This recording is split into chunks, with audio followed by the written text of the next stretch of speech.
மாலை நேரங்களில் மதுவால் மயக்கி ஆட்சியை பிடிக்கும் கூட்டம். ஒவ்வொரு மதுக்கடைகளிலும் மாலை நேரங்கள் மட்டுமல்ல, கடை திறக்கும் ஆரம்ப நேரத்திலிருந்தே இப்படி இளைஞர்களையும் ஆண்களையும் மதுவால் மயக்கி ஆட்சி நடத்துகிறார்கள். மது என்பது போதை வஸ்து மட்டுமல்ல, உயிரை குடிக்கும் ஒரு விஷம் என்பது. ஒரு விஷத்தை கொடுத்து மானிடத்தை கெடுக்கும் அரசு தேவைதானா? அதை விசாரிப்பதற்காகவே குழுக்களை அமைக்க வேண்டும்.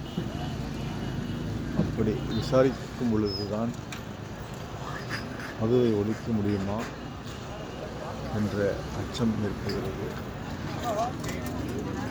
மதுவால் மானிடர்கள் கெட்டு சீரழிகிறார்கள். இதை தடுக்க வேண்டும்.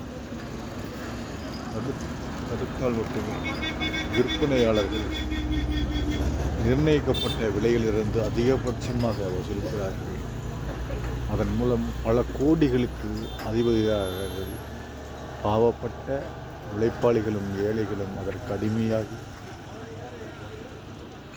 குடும்பத்தை நடுத்தெருவில் நிறுத்தி மரணத்தை தழுவிவிட்டு நிர்கதியாகிவிட்டு செல்கிறார்கள். இதை தடுக்க வேண்டும். அப்பொழுதுதான் சிறந்த ஆட்சி, சிறந்த மாண்பு, சிறந்த வாழ்வியல் உருவாகும் என்பதுதான் காணொளியின் கருத்தாக நான் பதிவு செய்கின்றேன். மதுவை ஒழிப்போம், மாநிலத்தை காப்போம் என்று கேபிட்டல் ஆர் நியூஸ் செய்தியின் சார்பாக வெற்றி கொள்கின்றோம்.